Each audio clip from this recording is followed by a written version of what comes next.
어느 95세의 어른의 수기. 나는 젊었을 때 정말 열심히 일했습니다. 그 결과 나는 실력을 인정받았고 존경을 받았습니다. 그 덕에 65세 때 당당한 은퇴를 할 수 있었죠. 그런 내가 30년 후인 95살 생일 때 얼마나 후회의 눈물을 흘렸는지 모릅니다. 내 65년의 생애는 자랑스럽고 떳떳했지만 이후 30년의 삶은 부끄럽고 후회되고 비통한 삶이었습니다. 나는 퇴직 후 이제 다 살았다, 남은 인생은 그냥 덤이다 라는 생각으로 그저 고통 없이 죽기만을 기다렸습니다. 덧없고 희망이 없는 삶, 그런 삶을 무려 30년이나 살았습니다. 30년의 시간은 지금 내 나이 95세로 보면 3분의 1에 해당하는 기나긴 시간입니다. 만일 내가 퇴직할 때 앞으로 30년을 더 살 수 있다고 생각했다면 난 정말 그렇게 살지는 않았을 것입니다. 그때 나 스스로가 늙었다고, 뭔가를 시작하기에는 늦었다고 생각했던 것이 큰 잘못이었습니다. 나는 지금 95살이지만 정신이 또렷합니다. 앞으로 10년, 20년을 더 살지 모릅니다. 이제 나는 하고 싶었던 어학 공부를 시작하려 합니다. 그 이유는 단 한 가지, 10년 후에 맞이하게 될 105번째 생일날, 95살 때 왜 아무것도 시작하지 않았는지 후회하지 않기 위해서입니다. 성부와 성자와 성령의 이름으로 아멘. 우리가 죽는 날만 기다리는 사람은 사는 게 재미가 하나도 없어요. 죽는 날만 기다리는 사람은. 이분은 65살에 은퇴하고 나는 죽는 날을 이제 죽을 거야. 그리고 몇 년 동안 죽는 날을 기다렸느냐면 30년 동안 죽는 날을 기다린 거야. 95살까지. 그러니까 30년 동안 돌아보니까 그 30년이 너무나 멀쩡했거든. 그 너무 아까워, 30년이. 내가 죽는 날만 기다리지 말고 65살서부터 95살 때까지 정말로 먹고 마시고 놀았다면 얼마나 행복했겠어요. 근데 이분은 그러지 못했던 거예요. 늘 드리는 말씀이지만 이제 60 되신 분들은 100살까지 삽니다. 60 되신 분들은 40년 남았어요. 50 되신 분들은 110살 삽니다. 내가 51인데 내가 몇 년 남았느냐면 59년 남았어요. 내가 59년. 이제까지 산 것도 아니에요. 40살들은 120살까지 살 겁니다. 그제 여러분들 먹는 당뇨병 안에, 그 약 안에 기가 막힌 좋은 물질이 있대요. 당뇨병 안에. 그래서 그 약을 잘만 이제 컨트롤하면, 그 약을 잘 먹으면 120살까지 사는데 별 문제가 없다는 거예요. 러시아에서는 노화 물질을 느리게 하는 약을 개발해낸 거예요. 그래서 이 약을 먹으면은 70살이 돼도 안 늙는 거야. 70살이 돼도 20살 같이 몸매가 좋고 피부도 좋다는 거예요. 이제 이 약을 먹기 시작하면은, 제가 아까 말씀드렸듯이 세상은 완전히 새로운 세상이 펼쳐지고 있는 거예요. 그래서 미래 학자들이 앞으로는 애를 몇 살에 낳는 게 가장 합리적이냐 하면은 70살에 낳는 게 가장 합리적이라는 거예요. 70살에 애를 낳는 게. 그래서 저는 여기에 전적으로 동의합니다. 여기 지금 70, 80 되신 분들 다 20살에 시집 가셔서 애 낳고 살았을 거예요. 그럼 생각을 해봐요. 20살에 애 낳고 행복한 거냐? 애 한 살 때 행복하고 그 다음부터 자식 때문에 평생 속 새까맣게 끓고 사는 거예요.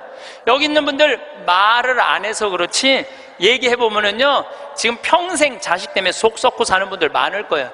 생각을 해봐라. 내가 100살까지 살면은 20살서부터 100살까지 80년 동안 자식 때문에 속 썩고 사는 게 나아요? 아니면은 늙음하게 70에 나가고 한 30년 보다가 죽는 게 나아요? 어느 게 나아요? 어느 게 나아요? 늙음하게 자식 보다가 죽는 게 훨씬 나은 거예요. 저는 그래서 70에 애 낳는 게 좋다고 생각이 들어요. 70에 애 낳는 게. 4년 전에 우리나라가 100살 이상이 1,800명이었어요. 여자가 1,700명, 남자가 100명이에요. 100명. 여자들이요 안 죽어요. 여자들이 이상하게. 그런데 작년에 우리나라가 100살 이상이 몇 명이냐면은 15,000명이에요. 15,000명. 이제는 제가 보기엔 총알같이 이제 100살 이상이 50만 명, 100만 명 시대도 온다는 거예요. 100살 이상이. 근데 80살까지는 괜찮아요. 오래는 데도 있고 갈 때도 있고. 근데 80살이 넘으면은 갈 때도 없고 올 때도 없어요. 80살이 넘으면은. 그러니까 80살 넘는 분들 대부분은 어떻게 사느냐 하면은 뒷방에 앉아갖고 하루 종일 앉아있는 거. 뒷방에 앉아갖고. 그럼 뒷방에 하루 종일 앉아있는 분들 웃을 것 같아? 안 웃을 것 같아? 안 웃어요. 웃을 일이 있어요. 혼자 하하하 하고 뭐 방에서 뭐하고 그렇게 웃어요? 안 웃어요. 그러니까 하루 종일 한 번도 안 웃는 건 문제도 아니야. 일주일 내내 한 번도 안 웃어. 일주일 내내 한 번도 안 웃는 건 문제도 아니야. 80살에서부터 90살까지 10년 동안 한 번도 안 웃고 사는 할머니들 많아요. 그런 할머니들은 90살 때 보면 얼굴이 어떤 줄 알아요? 이러고 산다니까. 그러면은 80살 넘어서서 웃고 살려면 어떻게 해야 되느냐? 해만 뜨면 집을 나가야 돼요. 해만 뜨면 집을 나가야 돼요. 해만 뜨면 집을 나가서 경복궁을 가든 덕수궁을 가든 창덕궁을 가든 온양온천을 가든 파리를 가든 뉴욕을 가든 어디야 이스라엘을 가든 돌아다녀야 돼. 이렇게 돌아다닐 수 있을 때까지 돌아다니는 할머니들은 죽을 때 어떻게 죽는지 알아요?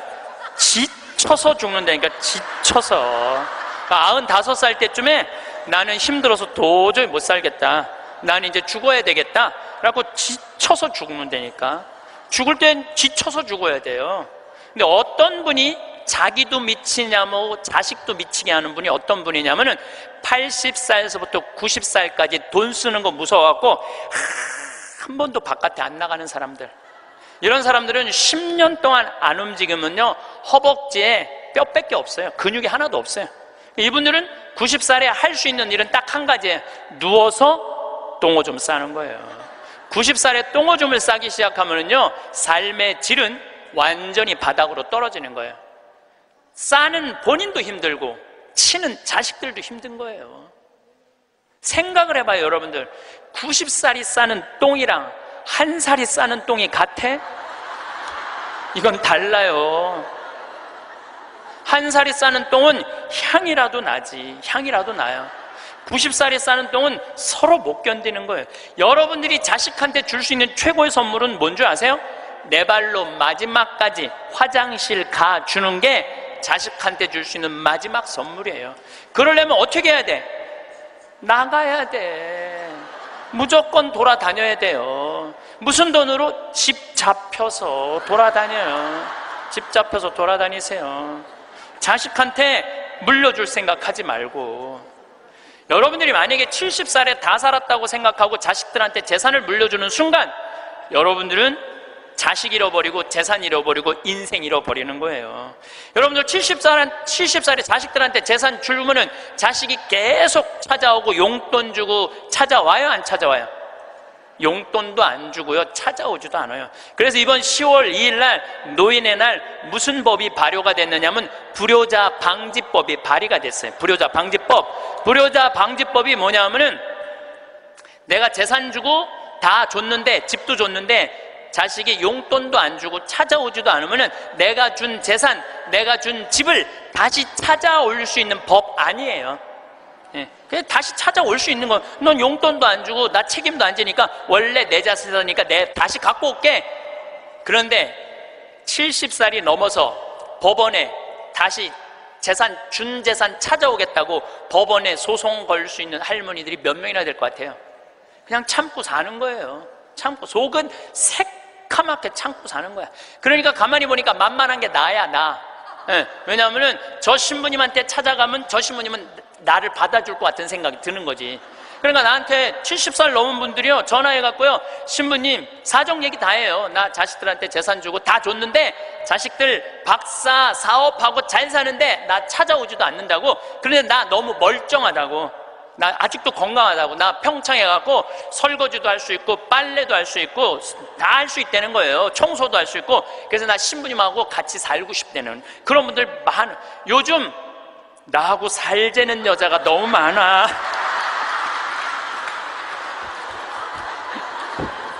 일년에 500명도 더 되는 것 같아. 그래서 제가 그 편지들을요, 지금은 다 모아놔요. 왜 모아놓냐면 그 내용이 기가 막혀요. 내용이, 내가 신부님 자식을 어떻게 키워서 어떻게 성공시키고 어떻게 재산을 물려줬는데 나한테 이럴 수가 있느냐고 그렇게 구구절절 편지 쓰는 분이 많아요. 그런데 그 자식 재산은 찾아올 생각하지 않고 내가 자식보다 낫게 생각이 드는 거지. 나하고 살자고, 나하고 살자고. 내가 직접 받은 전화인데 85살 된 할머니예요. 85살 됐는데 70에 아들이 그러더래요. 어머니, 나 이제 어머니 어차피 모셔야 되고 어머니도 이제 나하고 같이 살아야 되지 않느냐. 그러니까 나 5천만 원 있고 어머니 3억 있는데 그 돈 나한테 주면은 내가 아파트 분양 받아서 어머니 모시고 살겠다고. 자기는 5천만 원 투자하고 엄마는 3억 투자하고 자기가 모시고 살겠다고. 자기가 들어가서 사는 건데 말은 자기가 모시고 산다고. 근데 이 할머니가 이런 생각이 들었대요. 내가 살면 얼마나 사나? 아들이 아파트 얻겠다는데, 그래서 그 3억을 주고 들어가서 살기 시작했대요. 여러분들, 나이를 먹어서 자식이 내 집에 들어와서 사는 거랑 내가 자식 집에 들어가서 사는 거는 하늘과 땅 차이예요. 하늘과 땅 차이예요. 만약에 자식이 들어와서 사는데 마음에 안 들잖아요? 나가라고 그러면 돼. 근데 만약에 내가 자식하고 같이 살겠다고 합쳤는데 자식이 너무 마음에 안 들어, 며느리가 너무 마음에 안 들어. 그리고 대개 80된 분들은 며느리가 몇 살쯤 되냐면 60살쯤 돼요. 이 60살쯤 되는 며느리는 눈에 뵈는 게 없는 사람들이에요. 그럼 누가 나가야 돼? 80살짜리가 들고 나가야 돼요. 80살짜리가 나가야 돼요. 이게 현실이에요, 현실. 제가 며칠 전에도 들은 얘기예요. 6억을 들고 할머니가 아들 집으로 들어갔대요.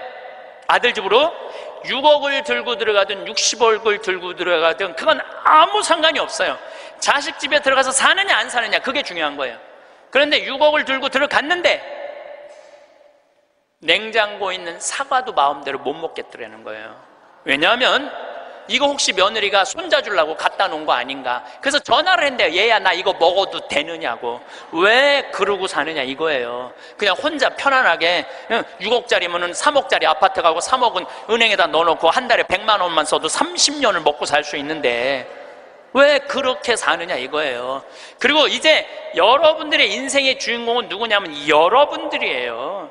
자식이 여러분들 효도할 수 없어요. 이제는 효도는 할 수 없는 세상이에요. 제가 아주 단언을 합니다. 여러분들 효도는 할 수도 없고 받아 먹을 수도 없는 세상이에요. 생각을 해봐요. 여러분들 110살까지 산다고 생각을 해봐. 110살 먹은 엄마가 90살 먹은 아들한테 전화해갖고 얘야, 너 왜 나 요즘 안 찾아와? 그러면은 90살 먹은 아들이 당황스러울 거예요. 엄마 아직도 안 죽은 건가? 죽었는지 안 죽었는지 지금 헷갈리는데, 가끔씩 엄마가 전화해갖고 너 왜 나 안 찾아오냐면 아들이 90살 먹은 아들이 당황스러울 것 같아요? 안 당황스러울 것 같아요? 살았는지 죽었는지도 몰라요. 90살 된 아들은. 막말로 여기 계신 분들 지금 8, 90된 어머니 하루에 몇 번 생각해요? 떨어져 살면은 일주일에 한 번도 생각 안 할 때도 많을 거예요. 일주일에 한 번도. 근데 엄마는 오로지 자식만 생각하는 거야. 왜? 자기 인생을 살 줄 몰라서 그러는 거예요. 자아실현이 뭔지 몰라서 그런 거예요. 자아실현. 자기 인생을 산 사람은 자식이 있든 없든, 자식이 찾아오든 안 찾아오든 아무 상관없이 자기 인생을 살아요. 근데 자기의 삶이 없는 사람은 오로지 자식만 쳐다보고 110살 때도 90살 먹은 아들한테 너 왜 나 안 찾아와? 나 너밖에 없는데. 그럼 아들이 엄마가 지금 죽었다가 살아난 건지 살았다가 죽은 건지 이거 헷갈린다니까요, 아들이. 이제는 효도는 없는 시대, 효도는 없는 시대예요. 그러니까 이제 85된 분이 70살 때 들어가서 아들하고 살기 시작했대요. 근데 75이 돼도 안 죽고 80이 돼도 안 죽더래. 근데 나이를 먹으면 먹을수록 여러분들 돈이 더 필요해요. 돈이 더 필요해. 나이를 먹으면 먹을수록. 그래갖고 83살에 아들한테 500만 원만 달라고 그랬대요. 왜냐하면 3억을 줬으니까 500만 원을 달라고 그럴 자격이 있는 거죠. 근데 그때부터 아들이 2년 동안 말을 안 하더래요. 말을 안 하더래요. 저는 아들 편이에요. 저는 아들 편이에요. 생각을 해봐요, 여러분들. 이 아들은 엄마하고만 살아요? 60살 된 며느리하고 사는 거예요. 며느리가, 아내가 맨날 뭐라고 그럴 것 같아? 나 저 시어머니하고 사는 거 지겨워. 당신 택해. 엄마야, 나야. 맨날 그래도 모시고 살아야지 어떻게 지금 어머니 어딜 가라고 그런다고 맨날 이렇게 달래는 와중에 그런 상황도 모르고 500만 원 내놓으라 그러니까 이 아들이 엄마 쳐다보기가 싫은 거예요. 2년 동안 말을 안 하더래. 2년 동안. 여러분들 한 집에 사는데 아들이 2년 동안 나 사람 취급 안 하고 말 안 하면 그 집에서 살고 싶겠어요? 살고 싶지 않죠. 그러니까 나이를 먹으면 또 어떤 문제가 있냐면 안 보이죠? 안 들리죠? 기억력 까무락까무락 끓죠? 여기 아프죠? 저기 아프죠? 그러면 그 입에서 나 행복하다, 나 기쁘다 이런 말 나올 것 같아요. 아이고 지겨워, 아이고 사는 거 힘들어 죽겠어, 차라리 죽는 게 나, 맨날 이 말 할 것 같아요. 좋은 소리도 여러 번 들으면 짜증나는데 지겹다, 죽겠다, 섭섭하다는 소리 10년 이상 들으면요 정말로 죽고 싶을 만큼 힘든 거예요. 그러니까 2년 동안 말 안 하는 거야. 이 할머니도 그 집에서 사는 게 너무 자존심이 상하는 거야. 그러니까 나한테 전화해갖고 신부님 생태마을 방 하나 달래는 거야. 와서 살겠다는 거야. 나 아직도 건강하다 이거예요. 85살이 그것도 알몸으로 와서 나하고 산다는 거야. 알몸으로. 아니 내가 20살이 나하고 와서 산다고 그래도 살까 말까 고민을 지금 해야 될 판국인데 85이 아들한테 3억 다 주고 나한테 와서 알몸으로 살겠다고. 할머니, 우리 생태마을은 피정집입니다. 그래서 할머니 드릴 방이 없습니다. 아니 내가 그 방 많은 거 아는데 왜 방이 그 많은 방이 비느냐 이거예요. 내놓으라는 거예요. 아니, 할머니 죄송하다고 우리는 피정집이라 내년 지금 10월 달까지 지금 실질적으로 거의 예약이 끝났어요. 할머니 드릴 방이 없어. 죄송해요. 그러니까 아니 방송 보면 우리 노인들 마음을 가장 잘하는 분이 신부님인데 막상 통화해 보니까 보는 거하고 다르다 이거예요. 방송 보는 거하고. 그래서 이 할머니가 마지막 전화기를 내려놓으면서 나한테 한 방을 먹이더라고. 뭐라고 그러냐면은 전화 막상 해보니까 신부님이나 내 아들이나 다를 바 하나도 없다고, 똑같다고 전화 끊는 거예요. 이 할머니는 정말로 어디다 마음 둘 데가 단 한 군데도 없죠. 만약에 이 할머니가 3억을 그대로 가지고 있었다면 그 서름 안 받았을 거예요. 그 서름 안 받고 그냥 자기 인생 사는 거예요. 아들은 아들 인생 사는 거고. 그럼 서로 섭섭할 것도 없어. 원수 될 것도 없어요. 근데 뭐가 원수가 되는 줄 알아요? 줄 거 다 주고 원수가 된다니까. 줄 거 다 주고 해줄 도리 다 해고도 원수가 된다니까. 그러니까 자식한테 돈을 주는 게 아니에요. 주지 마세요. 이제 뭐하러 주세요 자신을. 울산에서 한 할아버지가 전화를 했어요. 경찰서에. 작년에 신문에서 제가 읽은 내용이에요. 나 경찰한테 이렇게 얘기한 거, 두유 2개로 10일을 버텼다. 두유 2개로. 난 지금 죽을 것 같다. 나를 좀 살려줘라. 그래서 경찰이 가서 문을 따보니까 할아버지가 뼈밖에 안 남은 거야. 10일 동안 두유 2개로 먹었으니 뭐가 물 10일 먹은 거하고 똑같잖아요. 그래갖고 이 할아버지 뭐 누구 돌볼 사람 없나 했더니 할머니가 1년 전에 돌아가신 거야. 여기 우리 할아버지들 많이 와서 앉아 계신데 여러분들 오늘 강의 다 까먹어도 좋아. 정말로 다 까먹어. 이것만 안 까먹으면 돼요. 여러분들은 무슨 일이 있어도 할머니보다 하루 먼저 죽어야 돼. 무슨 일이 있어도 누구보다 먼저 죽어? 할머니보다. 할머니 죽으려고 그러면 너 죽지 마. 나 죽기 전에 죽지 마. 예. 그리고 먼저 죽어야 돼요. 그러니까 여기 효자 열보다요 악처 하나가 낫다니까요. 효자가 하루 종일 같이 있어줘요? 같이 잠자줘요? 못하는 거예요. 악처가 같이 밥 먹어주고 같이 있는 거예요. 그러니까 여기 오늘 할아버지들은 제발 할머니들 가슴 아픈 일 하지 마세요. 그냥 마누라가 시키는 대로 하고 사세요. 머리 깎으라 그러면 가서 머리 깎고, 목욕하라면 목욕하고, 내복 추우니까 내복 입으라면 내복 입고, 내복 벗으라면 벗고, 시키는 대로 하고 사세요. 시키는 대로.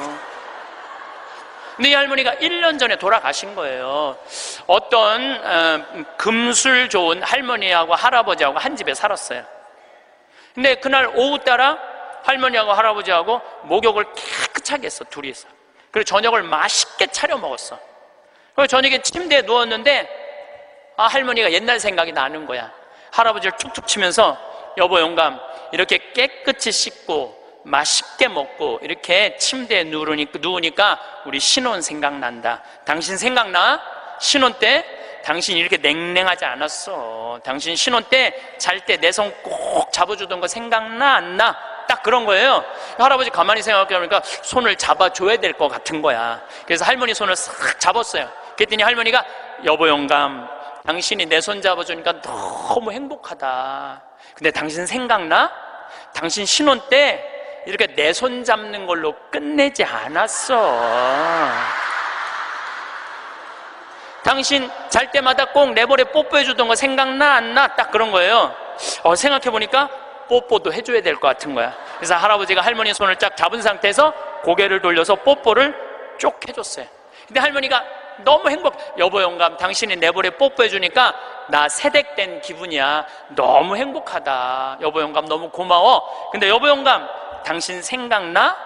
당신 신혼 때 내 볼에 뽀뽀하는 걸로 끝내지 않았어. 당신 그 이로 내기 잘근잘근 애무해주던 거 생각나 안 나? 딱 그런 거예요. 그랬더니 그때서 할아버지가 얼굴이 울그락불그락 하면서 확 이불을 내던지고 나가버린 거예요. 그래갖고 할머니가 여보 영감 어디가? 문 열고 나가는 할아버지한테. 그랬더니 할아버지가 딱 문지방에 서서 할머니를 딱 째려보고 이렇게 말을 했어요. 기다려, 이빨 갖고 올 테니까. 딱 그랬다는 거 아니에요. 이제 여러분들 노인들은요 부부밖에 없어요. 정말 부부가 귀하게 여겨야 되는 거예요. 그런데 이 할머니가 1년 전에 돌아가신 거예요. 딸은 하나 있는데 교통사고를 하고 인사불성이 된 거예요. 딸은 인사불성이 된 거예요. 누구 돌볼 사람 없나 했더니 이 할아버지 3층짜리 빌딩을 갖고 있었던 할아버지야. 3층짜리 빌딩을 갖고 있고 그 옆에 4평을 달아서 거기서 폐지를 모으고 살았던 거예요. 거기서 월세도 나오는데 이 할아버지는 버는 법은 배웠는데 쓰는 법을 못 배운 할아버지예요. 쓰는 법을 못 배운 할아버지. 여기 계신 분들도 많습니다. 많아요. 정말로 개처럼 벌어서 짐승같이 써야 되는데 개처럼 벌어서 개처럼 쓰는 사람들 많아요. 제대로 돈의 가치답게 쓰지 못한 분들 너무너무 많아요. 많은 경우 여러분들 폐지 줍고 다니는 분들 많죠. 할머니, 할아버지. 그런 분들 중에 대개 자식들한테 몇 천만 원, 몇 억씩 다 주고 자기는 폐지 줍고 다니는 사람들 많아요. 실질적으로. 그러시지 마세요. 내가 행복해야 돼요. 내가 행복한 게 자식 도와주는 거예요. 그래서 제가 여러분들한테 보너스 하나 꼭 하시라고, 돈 안 들고도 할 수 있는 보너스. 내년, 나중에 얘기지만은 내년 3월 25일부터 4월 20일 사이에 여기 해화동 서울대학병원에 가세요. 서울대학병원에 가면은 그 꼭대기 층에 식당이 하나 있어요.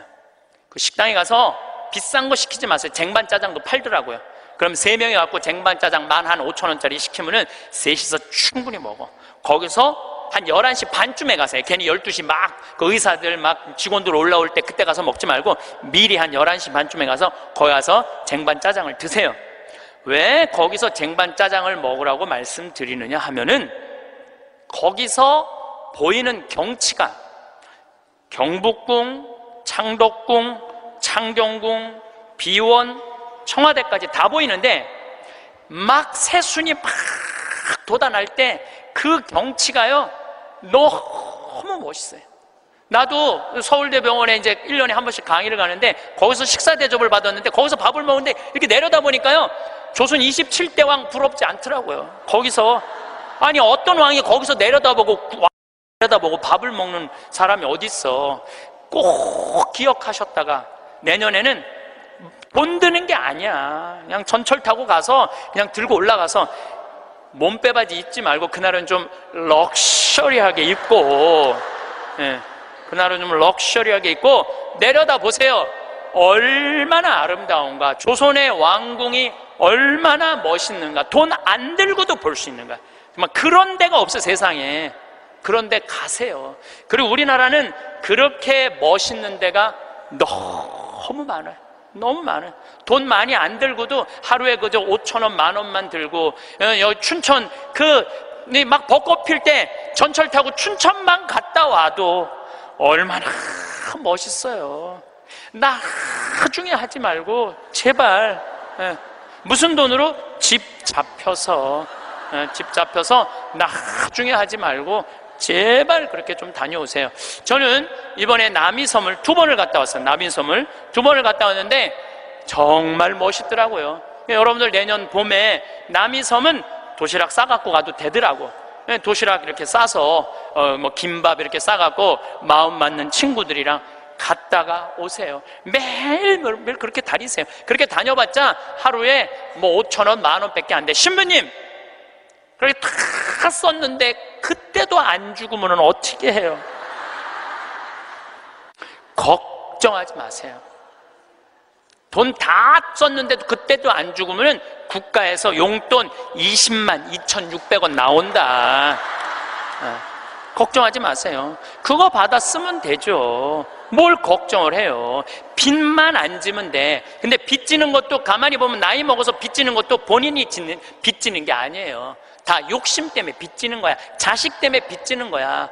얼마 전에도 할머니 할아버지들이 뭐 어디 해갖고 뭐 1,700억인가 다 사기로 날린 사람들, 사기만 안 당하면 돼요. 사기 당하는 이유도 여러분들이 다 욕심 때문에 당하는 거예요. 늙어서 무슨 투자를 해. 그냥 쓰다가 또 돈 떨어지면 국가에서 하면 나오면 되지. 인터넷에 이런 모임도 있대요. 쓰죽해도 있대. 쓰죽해. 쓰다가 죽자. 이런 무슨 투자를 해. 괜히 쓸데없이 조이팔한테 투자해갖고 돈 날리고 그러지 마시고 그냥 맛있는 거 먹고 경치 좋은 데 다니고 그렇게 쓰세요. 제가 10년 전에 53,000원 나올 때 여러분들한테 이렇게 얘기했어요. 앞으로 20만 원 받는 시대가 올 겁니다. 이제 20만 원 나왔죠? 제가 또 말씀드릴게요. 앞으로 10년 후에 여러분들 60만 원에서 70만 원 나와요. 왜? 우리나라하고 경제가 비슷한 나라들은 다 지금 노인연금이 60에서 70만 원 정도 다 나와요. 우리나라하고 경제가 비슷한 나라들은. 우리나라만 안 하고 있는 거예요. 우리나라만 노인들한테도 안 하고 경찰한테도 안 하고 뭐 청소하는 사람들 아주 돈 안 주는 거지. 이거 다 올라와야 돼. 그리고 지금 기업에 있는 돈들 다 세금으로 뺏어갖고 그 돈 힘든 사람들한테 다 나눠줘야지 선진국으로 가요. 선진국으로 가는 길은 그 길밖에 없어요.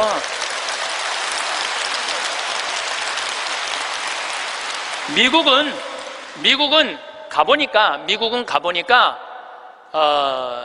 할머니 한 분이 95살 먹은 할머니야. 이번 LA 갔는데 나한테 용돈을 $1,000를 주더라고요. 정말로 나이 많으신 분이야. 용돈을 $1,000를 100만 원을 주는 거예요. 할머니 무슨 돈이 있어? 우리 돈 많아. 그래. 내가 지금 그래서 궁금해갖고 물어봤어. 미국의 할머니들은 한 달에 돈 하나도 없는 분들 연금이 얼마 나오냐면 $800가 나와요. $800면 우리나라 돈으로 85만 원이 나와요. 85만 원. 그런데 85만 원뿐만 아니라 집도 없어 이런 분들은 그러면 아파트 월세까지 다 나와요. 시골은 200달러, 도시는 300달러 하거든 월세가. 그것까지 다 나오는 거니까 한 달에 100만 원 정도가 나오는 거야. 근데 만약에 이 할머니가 한 달에 100만 원을 줬는데 1년 연말 결산을 해봤는데 100만 원을 다 안 써서 50만 원밖에 안 썼어. 그러면은 이 할머니는 돈이 있던가 돈이 필요 없던가 하는 할머니라고 그 다음에는 연금을 40만 원밖에 안 줘요.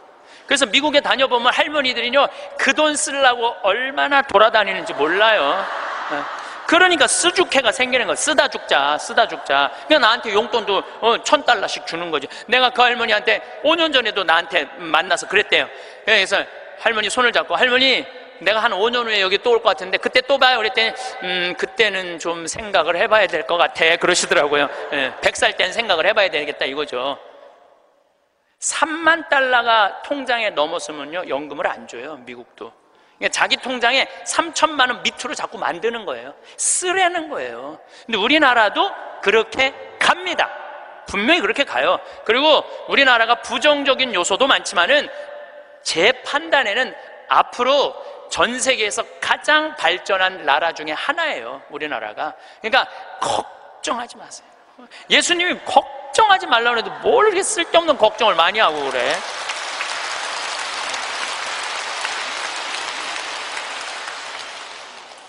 자식한테 재산 물려주지 마시고 여러분들 쓰고 싶은 거 다 쓰세요. 여행 다니고 싶은 거 여행 다니고 먹고 싶은 거 있으면 먹고 없으면은 안 쓰면 되지. 없으면 안 쓰면 돼요. 근데 있는데도 못 쓰는 사람들한테 하는 얘기예요. 있는데도 못 쓰는 못 쓰는 분들한테 하는 얘기예요.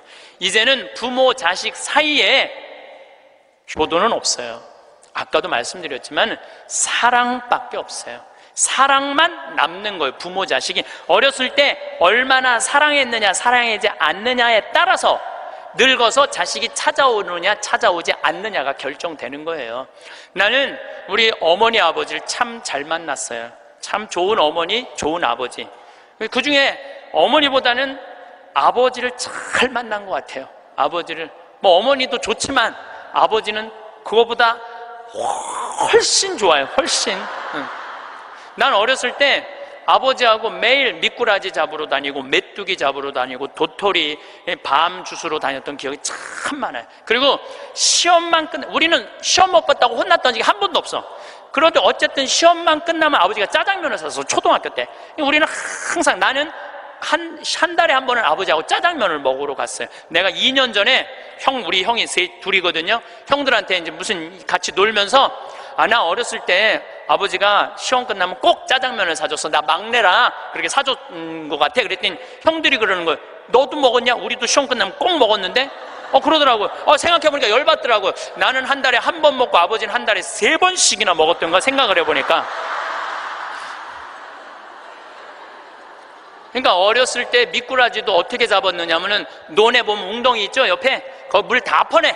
아버지하고 바가지로 다 퍼내면 그 진흙 안에 미꾸라지 많아. 그럼 그거 탁 잡아다 그 잡는 그 느낌이 얼마나 좋은지 몰라요. 미꾸라지가 진흙을 딱 잡으면은 미꾸라지가 꾸물쭉꾸물쭉하고 막 생기는 거 있잖아요. 우렁도 있고 참 행복한 시절 보냈어요. 그러니까 이제 아버지를 생각하면은 참 마음이 따뜻해요. 아버지를 생각하면. 근데 중학교 3학년 때 내가 옥상에서 밤에 담배를 피고 있는데 어험 소리가 들리더라고. 어험 소리가. 고개를 돌려보니까 아버지 뒷모습이야. 아버지가 내 담배 피는 걸 보고 내려가신 거예요. 너무 미안하더라고요. 왜냐하면 나한테 손찌검 한번 하신 적 없는 아버지인데 그 좋은 아버지한테 담배 피는 모습을 중학교 3학년 아들이 보였으니 얼마나 미안해요. 그러니까 아버지 쳐다보기가 정말로 얼굴을 두를 수가 없었어요. 근데 아버지가 하루가 지나도 말이 없고 이틀이 지나도 말이 없는 거야. 일주일이 지났는데도 말이 없으신 거예요. 그래서 난 이렇게 생각했어요. 깜깜해서 못 보셨나 보다. 이렇게 생각을 했어요. 근데 2주일이 됐는데 2주일째 누나가 나를 부르는 거예요. 막내야. 항상 저를 막내라고 부르거든요. 우리 집에서는. 막내야, 얘기 좀 하자. 그래 얘기해. 그랬더니 너 담배 피니? 그러더라고요. 나 담배 펴. 왜냐면 그때 제가 중학교 2학년 3학년 고등학교 1학년 거의 3년을 학교를 거의 안 다녔거든요. 뭐 여러 가지 뭐 몸이 안 좋아갖고 뭐 학교 안 다니니까 할 일이 뭐가 있어? 맨날 그냥 담배나 피고 앉아 있는 거죠. 학교 다니면 담배 필 시간 없지만 학교 안 다니니까 담배 필 시간이 얼마나 많아요. 맨날 담배나 피고 있는데 너 담배 피니? 그래서 나 담배 펴. 그랬더니 아버지가 나한테 얘기하더라. 너 건강도 안 좋은데 담배 끊었으면 좋겠다고. 그러니까 우리 아버지는 아들한테 이 얘기를 하고 싶은데 직접적으로 말하면은 서로 간에 충격이 있을 것 같은 생각을 하신 거예요. 그러니까 나하고 제일 친한 누나한테 얘기를 한 거죠. 그래서 아주 정중한 나한테 부탁을 해 오신 거죠. 그때 내가 받은 아버지에 대한 감동은요, 이거는 지금도 나는 아버지가 세상에서 제일 커요. 아버지가 세상에서 제일 큰 분이에요, 내 인생에 있어서. 그러니까 지금도 한 달에 한 번 아버지를 안 보면은 내가 못 견뎌요. 보고 싶어. 막 보고 싶어요. 그래서 나는 요즘은 뭐 11월, 12월 내 시간이 하나도 없어요. 아버지 만나러 갈 시간이 없어. 그래도 내일은 내가 수원에 강의가 있거든요. 우리 집이 수원이니까 내가 아침에 나오면서 전화했어요. 아버지 같이 밥 먹자고. 그러니까 아버지하고 밥을 먹고 아버지를 쳐다보고 있으면 내가 행복해. 우리 아버지는 나이가 85살이에요. 나는 해가 가면 갈수록 아버지가 더 좋아요. 해가 가면 갈수록. 나 시간 남은 수원 가서 여자 안 만나요. 아버지 만나지. 근데 아버지가 지난 10월 달에 우리 생태마을에 오셔서 산에 가셔서 산삼을 2뿌리를 캐갖고 오셨어요. 아들 준다고, 나 준다고 2뿌리를 캐갖고 오셨어요.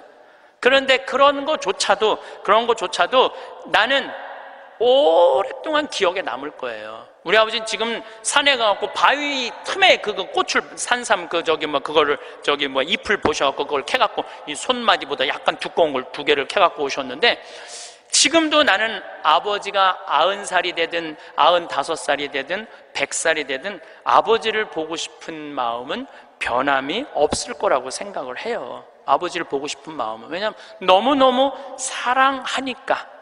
앞으로는 여러분들 앞으로 펼쳐질 세상에 여러분들 자식한테 효도해라, 나 찾아와라 이런다고 자식이 찾아올 것 같아? 지금 부모 안 찾아가는 자식이 650만 명 중에 125만 명이 부모 안 찾아가요. 추억이 있어야지.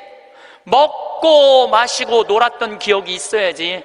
늙은 아버지하고 먹고 마시고 노는 거예요. 성서 잘 묵상해 보세요. 내가 이거 첫째 시간, 이게 6강인데 첫째 시간에 먹고 마시고 노는 일이 얼마나 중요한지 아주 잘 설명을 해놨어요. 여러분들 그걸 한번 보세요.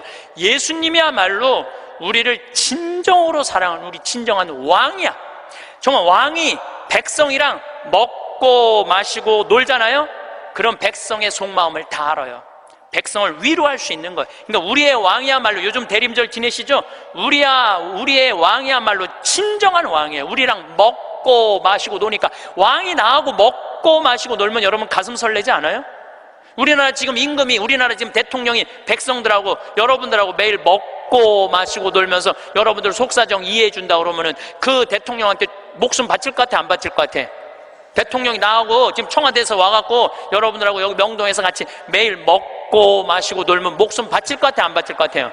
바치죠? 예수님한테 왜 목숨을, 여러분 예수님한테 목숨 바치는 분들이죠? 우리의 임금이야말로 진정한 킹 오브 킹, 왕 중의 왕이다. 저는 요즘 이 먹고 마시고 노는 거 묵상하면서 예수님을 더 사랑하게 됐어요. 참 좋으신 분이에요. 해리 리버맨이라는 할아버지가 있어요. 이 할아버지는 나이가 몇 살이냐면은 104살에 돌아가셨어요. 미국, 원래는 유태인이야. 폴란드에서 너무너무 가난하게 살다가 어디로 갔느냐면은 미국으로 이민을 갔어. 가갖고 뭐 정말 일을 많이 했어. 제조업도 하고. 근데 이제 77살에 은퇴를 했어요. 돈도 많이 벌고. 그래갖고 이제 미국에도 노인정이 있어요. 매일 노인정에 가갖고 할 일이 없으니까 맨날 체스를 뒀어요. 근데 81살에 같이 체스 두던 친구가 아파갖고 안 나왔어. 안 나와갖고 하루 종일 멍 때리고 있는데 거기에 자원봉사자가 할아버지 친구 안 나왔다고 하루 종일 가만히 앉아있지 말고 옆에 화실이 있는데 그 화실에 가서 그림 좀 공부 좀 해보고 그림 좀 그려보라고 그럽니다. 그랬더니 이 할아버지가 이런 말을 해요. 나는 태어나서 지금까지 단 한 번도 붓을 잡은 적이 없다. 먹고 살기 바쁜데 무슨 붓을 그리냐. 물감이 어떻게 생겼는지도 모르고 도화지, 캔버스가 어떻게 생겼는지도 모른다. 근데 내가 무슨 그림을 그리냐. 이 81살 나이에. 그래도 할아버지 한번 가서 구경이나 해보시라고. 그래서 할아버지를 살살 꼬셔서 화실에 갔어요. 근데 이 할아버지가 화실에 가서 붓을 보고 물감을 보고 캔버스를 보는 순간 어떤 생각이 들었느냐 하면은, 어렸을 때 폴란드의 그 아름다운 경치를 그리고 싶었던 거야. 그래서 붓을 들어 그림을 그리기 시작을 했어요. 근데 이 할아버지가 색깔을 조합하고 그림을 그리는데 프랑스의 샤갈이라는 화가보다도 그림을 더 잘 그리는 거야. 그래서 이 할아버지 별명이 미국의 샤갈이에요. 그래서 이 할아버지가 뭐 배울 것도 없어. 기본적인 몇 가지만 하고부터 전시회를 했는데 101살까지 전시회를 해요. 근데 101살까지 전시회를 하는데 나이 먹으면 보통 전시회하면은 동네에서 그런 식으로 하잖아요. 근데 이 할아버지는 그런 전시회가 아니야. 그런 전시회가 아니라 어떤 전시회냐면 미국의 모든 미술관이 와서 이 할아버지 그림을 소장하고 싶어서 경매를 할 정도로 유명한 전시회를 해요. 101살 때 20일에 전시회를 할 때 기자 400명이 모였대요. 기자들이 물어봤대요. 할아버지한테, 할아버지 어떻게 이렇게 20일에 걸쳐서 이 세계적인 그림을 그릴 수 있느냐고. 할아버지 대단하다고. 그랬더니 이 해리 리버맨이라는 할아버지가 이런 말을 해요. 나는 내 그림이 유명한지 안 유명한지 난 잘 모르겠다. 근데 나는 81살부터 101살까지 내 인생은 가장 찬란하고 가장 행복했다. 내가 이렇게 그림을 그리면서 내 101살까지 살 수 있었던 것은 내 인생의 최대의 축복이다. 그리고 이 할아버지는 104살에 세상을 떠나세요. 여기 계신 모든 분들 지금 안에 재능이 있을 것 같아요? 없을 것 같아요? 재능이 있어요. 지금 60, 70, 80 되신 분들도 재능이 다 있으세요. 오늘 아침에 잠깐 보니까 할머니들이 시집도 냈던데, 이 한글 배워갖고 시집도 냈어요. 그런데 참 내가 보기에는 그분들 대단한 분들이에요. 뭔가를 나이를 먹어도 77살에 시금치네라는 시를 썼는데 참 멋있더라고요. 여기 계신 여러분들도 지금 안에 다 있어요. 다 있으니까 난 다 살았다, 죽을 날만 기다린다, 제발 이러지 마세요. 또 나중에 할 생각도 하지 말고 언제 해? 지금 하세요. 지금 책도 사서 읽고 글도 쓰고. 저는 문인 등단하고 이번엔 펜팔 회원이 됐어요. 글 쓰는 펜팔 회원이 됐어요. 너무너무 재밌어요. 글 쓴다는 게. 그 펜팔, 내 국제 펜팔 회원이 된 이유는 그 펜팔 회에는 되게 노벨상 받은 사람을 초대해서 강의를 들어요. 그런 강의를 듣고 싶어서 내가 회원 거기 심사해 해갖고 통과가 돼갖고 했는데, 정말 저도 나이를 먹었고 글 공부를 하면서 하루하루가 너무너무 신이 나는 거예요. 여러분들도 사는 것처럼 사세요. 제발 자식들한테 전화하고 그러지 말고, 그것도 110살에 전화해갖고 너 왜 나 안 찾아오냐 이러지 마시고 여러분들의 인생을 사시기를 바라겠습니다. 삶의 길을 함께 걸어온 여러분과 인생의 깊은 의미에 대해 이야기 나누고자 합니다. 어느 날 95세 한 어르신이 신문에 자신의 이야기를 실었습니다. 젊은 시절 그는 누구보다 열심히 일했습니다. 가족을 위해, 더 나은 내일을 위해 쉼없이 달렸습니다. 그리고 65 평생을 다친 일터에서 물러났습니다. 그는 생각했습니다. 이제 다 살았다. 남은 인생은 덤이다. 그 후 30년이라는 긴 세월, 그는 매일 아침 창으로 스며드는 햇살을 보며 오늘도 살아있구나 생각했고, 어둠이 내리면 내일은 눈을 감으려나 하며 무거운 몸을 이었습니다. 희망도 기대도 없는 시간이었습니다. 집 안의 시계 소리만이 그의 유일한 벗이었습니다. 벽에 걸린 흑백 사진 속 젊은 자신은 웃고 있었지만 거울 속에 그는 웃는 법을 잊어버린 듯했습니다. 세상은 여전히 빠르게 돌아가고 있었지만 그의 시간은 멈추어 버린 것 같았습니다. 덤으로 주어진 시간은 선물이 아니라 뜻을 기다리는 형벌처럼 느껴졌습니다. 그러던 어느 날 그는 창밖에서 제잘거리는 아이들을 보며 문득 깨달았습니다. 내가 왜 죽기만을 기다리고 있었을까? 저 아이들처럼 웃어본 것이 언제였던가? 그 순간 무언가 그의 마음을 두드렸습니다. 그리고 그는 95의 나이에 먼지 쌓인 책을 펴고 어학 공부를 시작했습니다. 수십 년간 한 가정의 어른으로 누군가의 스승으로 살아왔던 그가 이제는 고사리손 같은 아이들 옆에서 다시 학생이 되기로 결심한 것입니다. 처음에는 글자가 눈에 들어오지 않았고 어제 외운 단어는 오늘 아침이면 사라졌습니다. 하지만 그는 포기하지 않았습니다. 10년 후 105번째 생일에 그때 95에 아무것도 시작하지 않았던 것을 후회하지 않기 위해서였습니다.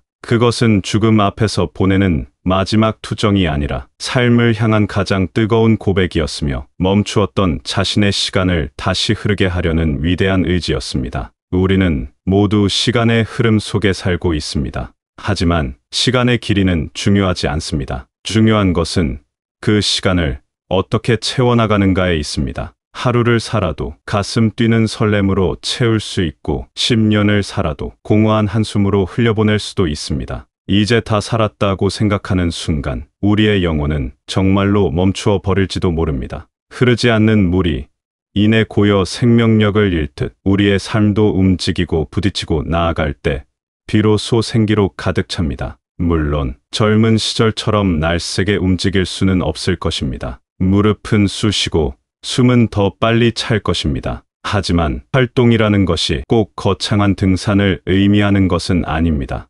아침에 일어나 정성껏 화초에 물을 주고 새잎이 돋아나는 것을 지켜보는 것도 훌륭한 활동입니다. 몸이 불편하여 나서는 것이 어렵다면 마음의 산책을 떠날 수도 있습니다. 창가에 앉아 구름의 모양을 보고 바람의 소리를 듣고 지나가는 사람들의 표정을 읽는 것만으로도 우리의 정신은 세상과 함께 여행할 수 있습니다. 세월은 우리에게서 젊음을 가져가는 대신 지혜라는 선물을 남깁니다. 하지만 그 지혜는 가만히 앉아 있는다고 해서 찾아오는 보물이 아닙니다. 문 밖을 나서 한 걸음 내디딜 때, 낯선 길에서 새로운 풍경을 마주할 때, 새로운 것을 배우고자 책을 펼칠 때, 어색하지만 붓을 잡고 그림을 그릴 때, 비로소 우리의 지혜는 빛을 발합니다. 밖으로 나가 흙의 냄새를 맡고 피부에 닿는 바람을 느끼고 시장 상인과 정겨운 농담을 주고받으십시오. 온몸이 조금 고단하여 지쳐서 잠드는 밤이 아무것도 한 일 없이 무기력하게 눈을 뜨는 아침보다 훨씬 더 값진 것입니다. 매일 걷는 산책길이라도 좋습니다. 어제 보지 못했던 작은 들꽃 한 송이를 발견하는 기쁨, 계절의 미묘한 변화를 피부로 느끼는 감각이야말로 살아있다는 생생한 증거입니다. 우리는 평생 누군가를 위해 살아왔습니다. 자식을 위해, 가정을 위해 나의 모든 것을 내어주는 삶을 당연하게 여겼습니다. 그것은 참으로 숭고한 사랑이었습니다. 하지만 이제 우리는 우리 자신을 사랑하는 법을 배워야 합니다. 자식에게 모든 것을 남김없이 물려주고 텅 빈 손으로 남는 것은 미덕이 아닙니다. 그것은 우리 자신과 자식 모두에게 보이지 않는 마음의 짐이 될 뿐입니다. 자식은 부모의 재산이 아닌 부모의 행복한 삶을 보고 배우며 자신의 길을 찾아갑니다. 진정한 베풀문 나를 비워서 주는 것이 아니라 나의 행복이 가득 차서 저절로 흘러넘치는 것입니다. 내가 행복해야 내 주변의 사람들에게도 진정한 사랑을 나눌 수 있습니다. 내가 번 돈으로 나를 위해 쓰는 것을 아까워하지 마십시오. 따뜻한 밥 한 끼, 향기로운 차 한 잔의 여유를 온전히 누리십시오. 돈이 많이 들지 않아도 우리는 얼마든지 행복해질 수 있습니다. 가까운 공원으로 소풍을 가고 친구와 함께 벚꽃길을 걸으며 젊은 날의 웃음을 나누는 것, 그것이 바로 살아있는 행복입니다. 내 주머니의 돈으로 손주에게 작은 과자 하나 사줄 수 있는 자유, 오랜 친구의 밥값을 말없이 계산해 줄 수 있는 여유, 그것이 바로 우리의 남은 인생을 더욱 단단하고 품위 있게 만들어줍니다. 자녀에게 손을 벌리는 부모가 아니라 자녀를 불러내어 따뜻한 밥 한 끼 사주며 나는 이렇게 즐겁게 잘 살고 있다 고 보여주는 것이 더 큰 사랑이며 그 어떤 유산보다 값진 가르침이 됩니다. 그리고 무엇보다 소중한 것은 바로 곁에 있는 사람입니다. 수십 년의 비바람을 함께 맞으며 한 그루의 나무처럼 서 있는 배우자는 세상 그 무엇과도 바꿀 수 없는 가장 귀한 보물입니다. 젊은 날의 뜨거움은 무뎌졌을지라도 이제는 말없이 눈빛만 보아도 서로의 마음을 읽어내는 깊은 강물 같은 정이 흘러갑니다. 함께 아침을 맞고 함께 저녁을 먹고 나란히 앉아 말없이 같은 풍경을 바라보는 것만으로도 위안이 되는 사이입니다. 서로의 주름과 흰머리는 살아온 세월의 훈장이며 함께 나눈 수많은 기억의 증표입니다. 살아오면서 쌓인 작은 서운함이 있다면 이제는 훌훌 털어버리십시오. 완벽해서가 아니라 불완전함에도 불구하고 곁을 지켜주었기에 더 고마운 사람입니다. 서로의 약해진 몸을 부축해주고 희미해진 기억을 서로 채워주는 과정 속에서 우리의 사랑은 더욱 깊어집니다. 고맙다, 수고했다, 따뜻한 말 한마디를 건네는 것을 미루지 마십시오. 우리 안에는 아직 발견되지 않은 수많은 가능성이 잠자고 있습니다. 80의 나이에 처음 붓을 잡아 세계적인 화가가 된 사람도 있습니다. 우리라고 못할 것이 무엇이겠습니까? 중요한 것은 시작하는 용기입니다. 이 나이에 뭘이라는 생각의 벽을 허물고 오늘 당장 아주 작은 것이라도 하고 싶었던 일에 도전해 보십시오. 그것이 화초를 가꾸는 일이든 나의 삶을 글로 적어보는 일이든 서툰 솜씨로 무언가를 만들어보는 일이든 상관없습니다. 잘하고 못하고는 중요하지 않습니다. 그 과정 속에서 우리는 잊고 있던 나를 만나게 되고 시간 가는 줄 모르는 즐거움을 맛보게 될 것입니다. 우리가 살아온 긴 세월의 경험은 그 자체로 하나의 커다란 자산입니다. 그 지혜를 나누는 것 또한 큰 기쁨입니다. 젊은이들에게 정답을 가르쳐주는 것이 아니라 그들의 이야기를 들어주고 나의 경험을 조용히 들려주는 것만으로도 우리는 세상에 꼭 필요한 어른이 될 수 있습니다. 우리의 삶 자체가 한 권의 살아있는 역사책입니다. 자식에게 효도를 바라기보다 사랑을 주십시오. 우리가 어릴 적 부모님께 받았던 따뜻한 사랑의 기억이 평생을 가듯 우리가 자식에게 준 사랑의 기억 또한 그들의 삶에 영원히 남을 것입니다. 찾아오라 손짓하며 기다리는 부모보다 자신의 삶을 행복하고 풍요롭게 가꾸는 부모의 뒷모습이 자식에게는 더 큰 가르침과 평안을 줍니다. 우리의 삶은 끝을 기다리는 여정이 아닙니다. 매일매일 새로운 길을 만들어 나가는 창조의 과정입니다. 이 인생이라는 책의 마지막 장은 아직 쓰이지 않았습니다. 95세 어르신이 다시 펜을 들어 자신의 책에 새로운 문장을 써 내려갔듯이 우리에게도 여전히 쓸 이야기가 많이 남아 있습니다. 오늘 우리에게 주어진 이 소중한 하루를 최고의 선물로 만드십시오.